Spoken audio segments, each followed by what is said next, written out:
The knife slipped. Blood dripped into the sink. And that's when the silent boy did something that made her realize he knew. He had always known. For 2 years, this 7-year-old hadn't spoken a single word. Not to his father. Not to his therapists. Not to anyone. But on the day her past came hunting for her, on the day that threatening phone call shattered her carefully built new life, this boy who knew silence better than anyone finally chose to break his. And what he said changed everything. Welcome to Penthouse Stories with Grandpa. While you are here, please hit the subscribe button and share your thoughts on the story, as well as where you are watching from. Let me tell you a story about 3 broken people who found each other when they needed it most. Her name was Rosa, and she stood at the kitchen sink in a beautiful house in Portland, her hands moving slowly through warm, soapy water. If you looked closely, you could see the bruises on her arms. They were fading now, turning from dark purple to a yellowish green. But they were still there. She had learned to hide them under long sleeves, even when the summer heat made her skin stick to the fabric. Rosa had secrets written on her body. Secrets she didn't talk about. Secrets that made her flinch sometimes when a door closed too loudly. Behind her, she heard the front door open. Mr. Bennett was home from work. Rosa had been working as a housekeeper for the Bennett family for 3 months now. It was good, honest work. The kind of work that made her feel human again after everything she had been through. The pay was fair. The house was beautiful. And Mr. Bennett, he was always polite. Always respectful. He never raised his voice. Never made her feel small or worthless. But there was something else about this house. Something that made her heart ache every single day she walked through that door. It was the boy. His name was Daniel. He was 7 years old, with soft brown hair that fell across his forehead and eyes that seemed too old for such a young face. Every afternoon, Daniel would sit at the kitchen counter and watch Rosa work. He never said a word. Never made a sound. He would just sit there with his coloring books or his homework, watching her with those deep, knowing eyes. Mr. Bennett had explained it to Rosa on her very first day. They had been standing in this same kitchen, and his voice had been so quiet, so heavy with pain. Daniel hasn't spoken since his mother passed away, he had said, and Rosa could see the grief etched in every line of his face. It's been 2 years now. We've seen doctors, therapists, specialists. They all say the same thing. There's nothing physically wrong with him. His vocal cords work just fine. He just chooses not to speak. Rosa had nodded, understanding more than Mr. Bennett could have known. She understood silence. She had lived in it for years. In her previous life, in her marriage, silence had been survival. Don't speak. Don't argue. Don't make him angry. She had learned that lesson well, learned it with bruises and broken promises and nights spent crying in the bathroom with the water running so he wouldn't hear. But she had escaped. 3 months ago, she had finally found the courage to leave. She had packed one small bag while he was at work, walked out the door, and never looked back. Finding this job had been a miracle. A fresh start. A chance to rebuild her life piece by piece. That evening, as Rosa prepared dinner, Daniel took his usual spot at the counter. He had his coloring book spread out before him, and his small hand moved the crayons across the page with careful, precise movements. He was coloring a picture of a house with a garden, using every color in the box. Rosa smiled at him gently. "That's beautiful, sweetheart," she said softly. "Is that a garden you're drawing?" Daniel didn't respond. He never did. But he looked up at her for just a moment, and Rosa saw something in his eyes. Recognition, maybe. Or understanding. It was like he could see right through her, past the long sleeves and the polite smiles, straight to the truth underneath. She turned back to the cutting board, slicing vegetables for the evening meal. The knife was sharp, and she was thinking about Daniel, about his silence, about how much it reminded her of herself. That's when it happened. The knife slipped. "Oh," she gasped, pulling her hand back quickly. Blood welled up from the cut on her finger, bright red and frightening against her brown skin. Before she could even reach for a towel, Daniel was there. He had climbed down from his stool and was pulling her gently toward the sink. His small hands, so small and fragile, guided hers under the cool running water. "It's all right, honey," Rosa said, touched by his concern. Her heart was swelling with something she couldn't quite name. "It's just a little cut. I've had much worse." The words slipped out before she could stop them. The truth, raw and unfiltered. Daniel looked up at her then. Really looked at her. His eyes moved from her face down to her arms, where the sleeves had ridden up slightly during the commotion. He could see the edges of those fading bruises now, the proof of her past written on her skin. Rosa quickly pulled her sleeves down, but it was too late. Daniel had seen, and in his young face, she saw understanding. He knew. Somehow, this silent child knew. Mr. Bennet came into the kitchen a few moments later, loosening his tie after a long day at the office. "Something smells wonderful," he said with a tired smile. Then he noticed Daniel standing close to Rosa, still watching her with those serious, knowing eyes. His son hadn't been this engaged with anyone since his mother died. "Everything all right?" Mr. Bennet asked, concern creeping into his voice. "Yes, sir," Rosa said quickly, wrapping a paper towel around her finger. "Just a small accident. Nothing to worry about." But Mr. Bennet had noticed something. He was a businessman, trained to read people and situations. He caught the way Rosa held herself, the way she had tugged at her sleeves, the slight wince when she reached for the towel. He didn't say anything, not then. But Rosa felt his gaze, gentle and concerned, and she knew that he had questions. That night, lying in her small apartment across town, Rosa thought about Daniel's eyes. About the way he had helped her. About the connection she felt growing between them. And for the first time in a long time, she felt something other than fear. She felt hope. The days passed quietly after that, falling into a rhythm that Rosa found comforting. She would arrive each morning at 8 o'clock sharp, let herself in with the key Mr. Bennet had given her, and begin her work. She cleaned the beautiful house, cooked healthy meals, did the laundry, and made sure everything was perfect. But the real reason she loved this job, the real reason she woke up each morning with something close to happiness, was Daniel. The boy had changed after the incident with the knife. He stayed closer to her now, following her from room to room like a small, silent shadow. When she folded laundry in the living room, he would sit nearby and hand her clothespins. When she dusted the shelves in the study, he would follow behind with his small hands, trying to help in his own way. They worked together in comfortable silence, two people who understood that sometimes words weren't necessary. Sometimes presence was enough. One afternoon, as they worked side by side organizing the linen closet, Rosa began to hum. It was an old hymn her grandmother used to sing when Rosa was a child, something about grace and morning light.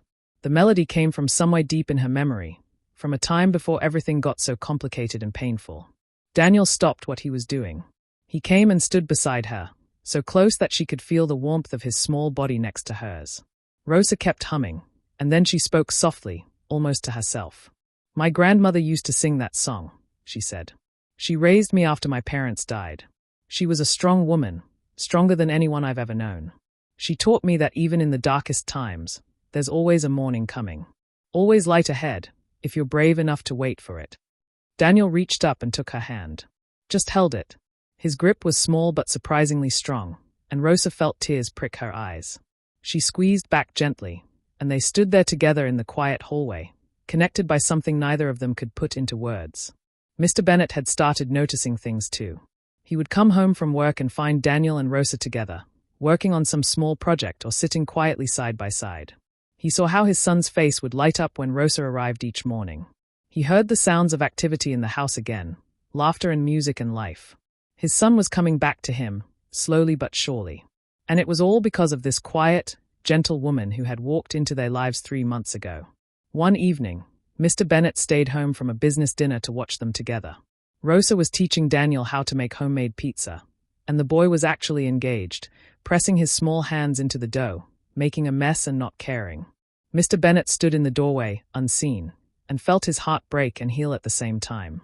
His late wife would have loved Rosa. She would have seen what he was beginning to see, that this woman was special, that she was healing his son in ways no doctor or therapist ever could.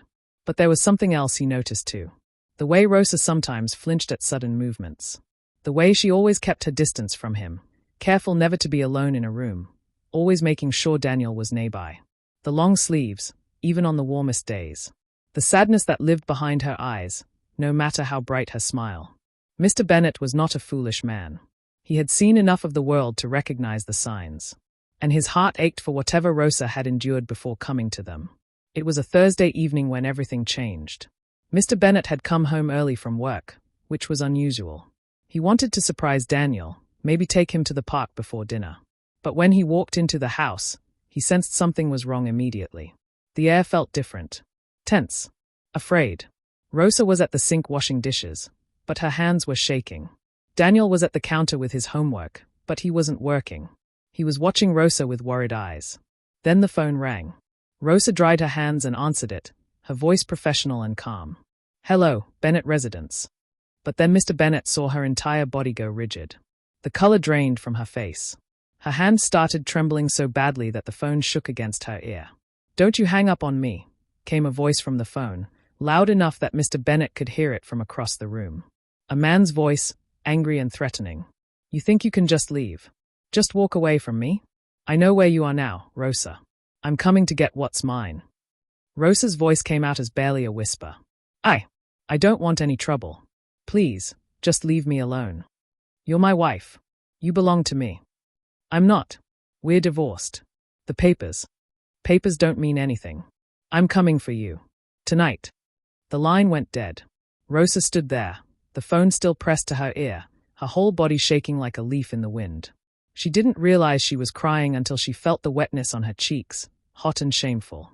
"Rosa," she heard Mr. Bennett's voice and turned. He stood in the doorway, his face filled with concern and something else. Something that looked like quiet fury. "I'm sorry," she said quickly, wiping at her tears with the back of her hand. "I'm so sorry. I should go. I shouldn't have brought my problems here. I'll pack my things and—" "What problems?" His voice was gentle but firm. He moved closer, careful not to crowd her. "Rosa, talk to me. What's happening? Who was that on the phone?" Before she could answer, before she could find the words to explain the mess of her life, she felt something. A small hand slipping into hers. Daniel. Daniel stood beside Rosa, looking up at her with those deep, knowing eyes that seemed to see everything. He had heard the phone call. He had seen her fear. And now he was holding her hand like he could somehow protect her from whatever was coming. Rosa looked down at this beautiful, silent child, and her heart broke into 1,000 pieces. She had tried so hard to keep her past separate from this job, from this family. But it had found her anyway. It always did. Mr. Bennett moved closer, his voice steady and calm. "Rosa, please. Tell me what's going on. That man on the phone." "My ex-husband," Rosa whispered, the words scraping her throat like broken glass. "He found me. I don't know how, but he found me." The room felt too small suddenly. Rosa could feel her chest tightening, her breath coming in short gasps. Panic was setting in, the old familiar enemy that had haunted her for years. "I have to leave," she said, pulling her hand free from Daniel's grip. "I have to go right now. If he comes here, if he finds me here, he might hurt you. He might hurt Daniel. I can't let that happen. I won't." She was moving toward the door, her mind racing, trying to figure out where she could go, how she could disappear again. But then Daniel did something he hadn't done in 2 years. He stepped in front of her, blocking her path. His small body was trembling, but his face was determined. And then, slowly, deliberately, he reached up and touched her arm, right where the bruises were hidden beneath her sleeve. Rosa froze. Daniel's fingers were so gentle as they traced the outline of the bruises through the fabric. He knew. He had always known. And now he was telling her that he saw her, all of her, even the broken parts. Mr. Bennett watched this exchange, his throat tight with emotion. He saw his son, his silent, withdrawn son, reaching out to this woman with a tenderness that took his breath away. And then, in the quiet kitchen, with the evening light streaming through the windows, Daniel spoke. His voice was small, rusty from 2 years of disuse, but clear as a bell. Each word dropped into the silence like a stone into still water. "Who hurt you, Mommy?" The word hit Rosa like a physical force. Mommy, this beautiful child, who hadn't spoken in 2 years, who had locked his voice away when his mother died, had just called her Mommy. Rosa's legs gave out. She sank to her knees right there on the kitchen floor, and a sob tore from her chest. It was the kind of crying that came from somewhere deep and primal, the kind that had been building for years behind walls of strength and survival. Mr. Bennett's face went pale. He looked at his son, then at Rosa, and understanding flooded his features like sunrise. He saw it all in that moment. The bruises, the fear, the way Rosa had loved his son so fiercely because she understood loss and pain. He saw how Daniel had recognized a kindred spirit, someone else who was hurting, someone else who needed saving. But Daniel wasn't done speaking. He looked at his father now, still holding Rosa's hand, his small face set with determination that seemed impossible for a 7-year-old child. "Daddy," he said, his voice growing stronger with each word. "Don't let anyone hurt Mommy again. Please, Daddy. Protect her." Rosa pulled Daniel into her arms, holding him tight against her chest. She wept openly now, unable to hold back the flood of emotions. Relief, fear, gratitude, love, it all poured out of her in great, heaving sobs. This child had spoken for her. This child had chosen to break his own silence to protect her. Mr. Bennet knelt beside them both, his own eyes wet with tears. He put his arms around them, around this makeshift family that had somehow formed in his kitchen, and he made a promise. "No one is going to hurt her," he said firmly, looking at his son, then at Rosa. "I promise you both. No one will ever hurt her again." Daniel nodded solemnly, as if this promise was a sacred vow. And then he said something else, something that made both adults catch their breath. "I love you, Mommy. Please don't leave us." Rosa couldn't speak. She could only hold this child and cry, feeling something inside her that had been frozen for years finally begin to thaw. Mr. Bennet's hand came to rest on her shoulder, warm and steady and safe. "He's right," Mr. Bennet said softly. "Please don't leave. We'll figure this out together. You're not alone anymore, Rosa. You're family." That word. Family. Rosa had forgotten what it felt like to belong to something bigger than her own fear. They stayed like that for a long time, the three of them holding each other on the kitchen floor while the evening turned to night outside the windows. And for the first time in years, Rosa felt something she had almost given up on. She felt safe. Later that night, after Daniel had finally gone to bed, still talking in his rusty little voice about everything and nothing, Mr. Bennet and Rosa sat in the living room. The house was quiet except for the soft ticking of the grandfather clock in the hallway. Rosa told him everything. She told him about her marriage, about how it had started sweet and ended in violence. She told him about the fear, the isolation, the way her ex-husband had convinced her that she was worthless, that no one else would ever want her. She told him about finding the courage to leave, about the divorce papers that were supposed to set her free but hadn't stopped the threats and the stalking. Mr. Bennet listened without interrupting. He didn't offer pity or empty platitudes. He just listened, really listened, and Rosa felt heard for the first time in her life. When she finished, her voice hoarse from talking, Mr. Bennet leaned forward in his chair. "You're safe here," he said, and there was steel in his voice. "Tomorrow morning, we're going to see my attorney. We'll get a restraining order, a proper one with teeth. I have security contacts from my business. We'll make sure your ex-husband knows that if he comes anywhere near you, he'll face consequences." Rosa shook her head. "I can't ask you to do that. I can't drag you and Daniel into my mess." "You're not asking. I'm offering." Mr. Bennet's eyes were intense. "Rosa, do you know what you've done for us? For Daniel. He spoke today. He spoke because of you. Because he loves you. Because he sees you as..." He paused, his voice thick with emotion. "As a mother." "I know," Rosa whispered. "I never meant for that to happen. I never meant to." "To what?" "To make my son happy again. To bring life back into this house." Mr. Bennet smiled, and it transformed his whole face. "Rosa, you're not just the housekeeper. You haven't been for a long time." They sat in silence for a moment, and Rosa felt the weight of everything that had happened. "He lost his mother," she said quietly. "And I lost the child I never had. Maybe we found each other for a reason." Mr. Bennet nodded. "Maybe we all found each other." The days that followed were different. Everything was different. True to his word, Mr. Bennet took Rosa to see his attorney first thing Friday morning. The lawyer was a sharp woman named Patricia who listened to Rosa's story with a professional calm that somehow made Rosa feel less ashamed. "We'll file for an emergency restraining order today," Patricia said, making notes on her legal pad. "And I'm going to recommend that you document everything. Every phone call, every message, every time he tries to contact you. We're building a case here." Mr. Bennet had also hired a security consultant, a former police officer who installed a new alarm system at the house and gave Rosa a panic button to keep with her at all times.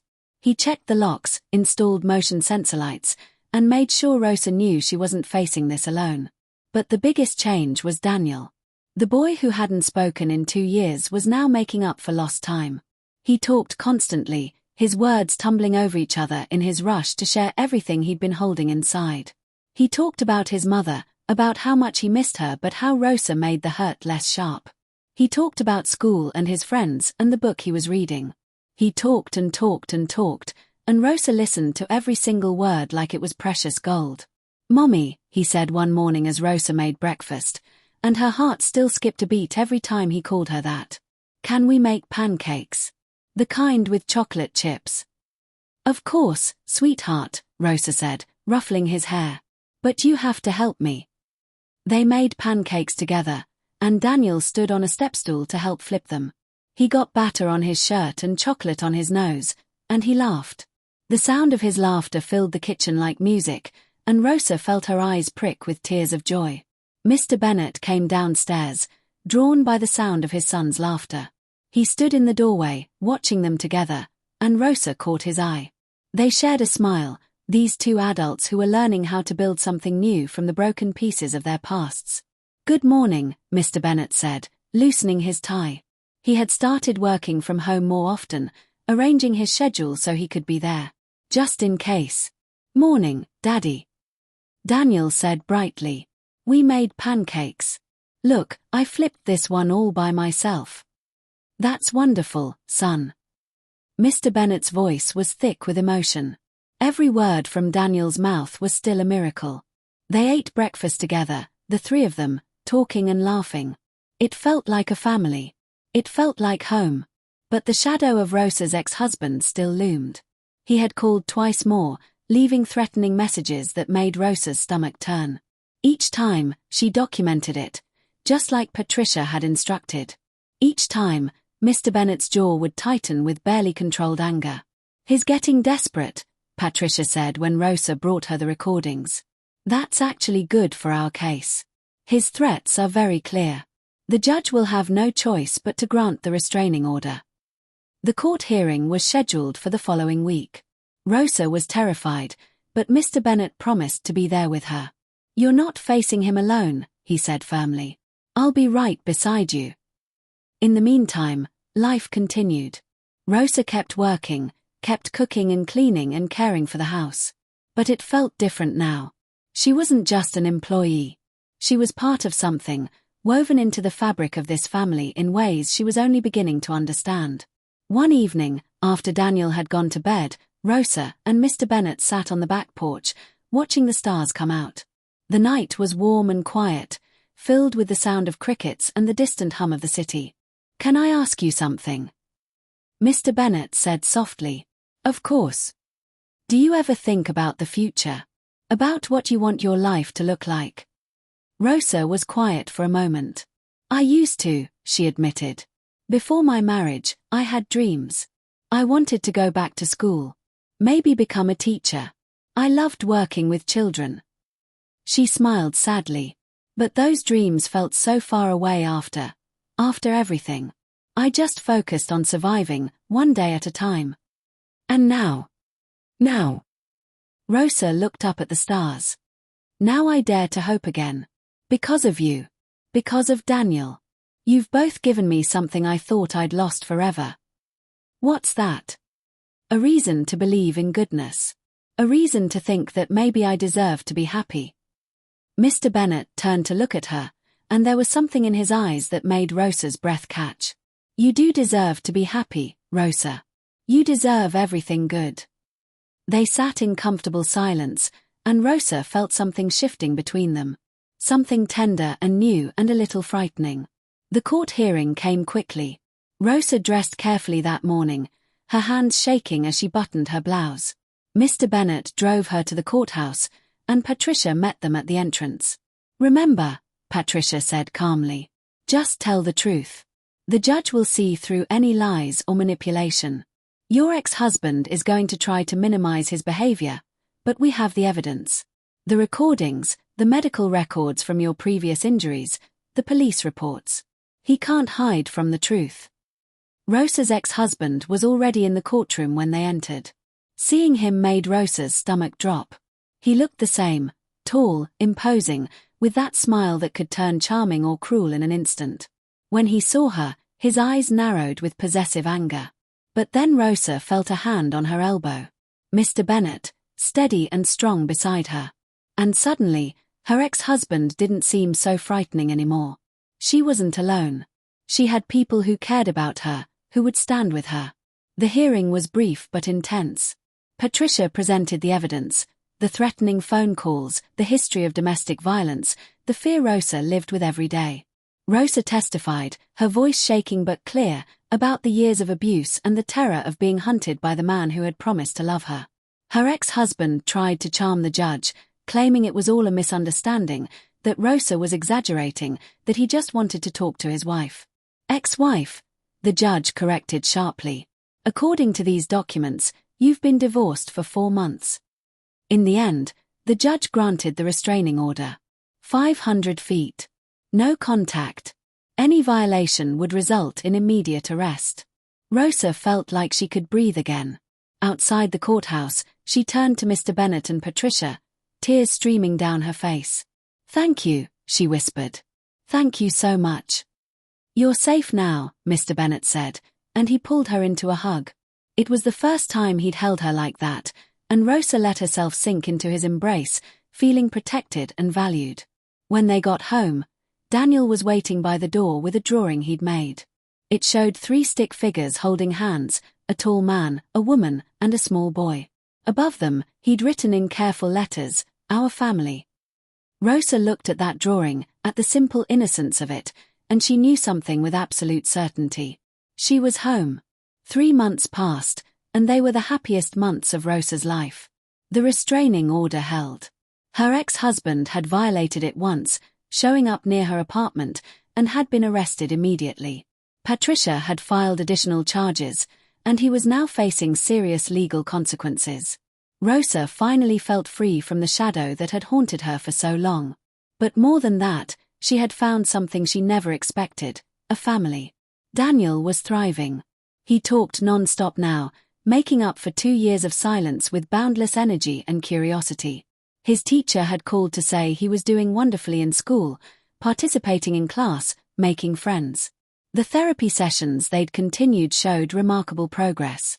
And every day, he called Rosa Mommy with such natural ease that even Rosa had stopped correcting him. Because the truth was, she had become his mother in every way that mattered. She kissed his scraped knees, helped with his homework, tucked him into bed at night, and listened to his endless stories about dinosaurs and space and whatever else captured his imagination. Mr. Bennet had become something more too, though neither of them had quite put it into words yet. They spent their evenings together after Daniel went to bed, talking about everything and nothing. They cooked dinner side by side, laughed at the same jokes, and shared comfortable silences that spoke of deep understanding. Rosa had moved into one of the guest rooms. It had happened gradually, naturally. One night when she'd worked late and Mr. Bennet had insisted it was too dangerous for her to go home alone. Then another night. Then it just made sense for her to stay, to be there for Daniel in the mornings, to be part of the daily rhythm of the household. She still worked, still kept the house beautiful and organized, but it was different now. She was working in her own home, caring for her own family. One Saturday morning, Daniel came running into the kitchen where Rosa was making breakfast. His face was bright with excitement. "Mommy, Mommy, can we go to the zoo today? Please. My friend Jacob went last week and he said they have baby elephants." Rosa laughed, her heart swelling with love for this enthusiastic child. "Well, we'll have to ask your father, but I don't see why not." "Ask me what?" Mr. Bennet appeared in the doorway, his hair still wet from the shower. "The zoo, Daddy. Can we go? All 3 of us." Mr. Bennet looked at Rosa, and something passed between them. A question, an understanding, a future unfolding in the space of a glance. "All 3 of us," he said softly. "I like the sound of that." They spent the day at the zoo, and it was perfect. Daniel ran from exhibit to exhibit, his small hand gripping Rosa's tightly, pulling her along to see the lions and the monkeys and yes, the baby elephants. Mr. Bennet took photos on his phone, capturing moments that Rosa knew she would treasure forever. At the elephant exhibit, Daniel pressed his face against the glass, watching the baby elephant play with its mother. "Look, Mommy," he said. "The baby elephant loves his mommy so much." "Yes, he does," Rosa said, kneeling beside him. "And his mommy loves him right back." Daniel turned to look at her, his young face suddenly serious. "Do you love me like that, Mommy?" Rosa felt her throat tighten with emotion. "Oh, sweetheart. I love you more than all the stars in the sky. More than anything in the whole world." Daniel threw his arms around her neck, hugging her tight. "I love you too, Mommy. You're the best mommy ever." Mr. Bennet watched this exchange, his eyes shining with unshed tears. When Rosa stood up, he took her hand. Just held it, right there in the middle of the zoo with families all around them. And it felt right. That evening, after they'd gotten home and Daniel had finally crashed into bed, exhausted from the day's adventures, Mr. Bennet asked Rosa to join him in the living room. "I need to talk to you about something," he said, and Rosa's heart skipped with nervousness. Had she done something wrong? Was he going to ask her to leave? But when she sat down, Mr. Bennet took her hands in his, and his expression was tender. "Rosa," he began, "these past few months they've been incredible. Watching Daniel come back to life, watching him with you, seeing how happy he is. And being with you, getting to know you, I've realized something." Rosa held her breath. "I've realized that somewhere along the way, you stopped being just our housekeeper. You stopped being just Daniel's caregiver. You've become family. No, more than that." He paused, choosing his words carefully. "Rosa, I care about you deeply. I think I might be falling in love with you." Rosa's eyes filled with tears. "Really? Really? And I know this might be too soon. I know you're still healing from everything you've been through. I'm not asking you to feel the same way or to rush into anything. I just wanted you to know. I wanted you to know that you're valued here, not just for what you do, but for who you are." "I care about you too," Rosa whispered. "More than I thought I could care about anyone again. You've been so kind, so patient, so understanding. You've made me believe in goodness again." Mr. Bennet smiled, and it was the most beautiful smile Rosa had ever seen. "So where does that leave us?" "Taking things one day at a time," Rosa suggested. "Building something real and solid and true." "I'd like that very much." They sat together on the couch, Rosa's head resting on Mr. Bennet's shoulder, both of them feeling the rightness of this moment. They didn't need to rush. They had time to let love grow naturally, to build a foundation strong enough to last. A few weeks later, on a quiet Sunday evening, the three of them sat together at dinner. Daniel had helped make the meal, proudly showing off his new skill of setting the table properly. They'd had spaghetti and meatballs, Daniel's favorite, and now they were finishing with ice cream sundaes. Daniel looked up from his bowl, his face serious in that way children get when they're about to say something important. "Daddy," he said, "can Rosa stay forever?" The question hung in the air. Mr. Bennet looked at Rosa, and she looked back. There was love in his eyes, and hope, and a question. "I'd like that," he said softly, never breaking eye contact with Rosa. "If she'd like that too." Rosa felt her heart swell until she thought it might burst. She looked at Daniel, at this beautiful child who had called her mommy and had spoken for the first time in 2 years to protect her. She looked at Mr. Bennet, at this good man who had shown her what real love and respect looked like. She looked at this home, these people who had become her whole world. "Yes," she whispered, tears streaming down her face. "Yes, I'd like that very much." Daniel's face broke into the biggest smile. He jumped up from his chair and ran to hug both of them, his small arms trying to wrap around them both. "We're a family," he declared. "A real family." And in that moment, Rosa understood something profound. Something that changed everything she thought she knew about the world. Sometimes families aren't born. Sometimes they're built, piece by piece, with kindness and patience and love. Sometimes broken people find each other in their darkest moments, and in the finding, they become whole. Sometimes the family you choose is stronger than the family you're born into. She had come to this house as a housekeeper, running from a past that had nearly destroyed her. She had been broken, scared, convinced that she didn't deserve happiness or love. But this child and this man had seen past her scars to the person underneath. They had offered her not just a job, but a home. Not just kindness, but love. Daniel had found his voice because of her. But the truth was, she had found her voice too. She had found the courage to speak her truth, to stand up for herself, to believe that she was worth protecting and cherishing. Later that night, Rosa tucked Daniel into bed. He was still talking, still making up for lost time, telling her about his plans for the next day and the day after that. "Mommy," he said as she pulled the blanket up to his chin. "Yes, sweetheart. I'm glad you came to our house. I'm glad you're my mommy now."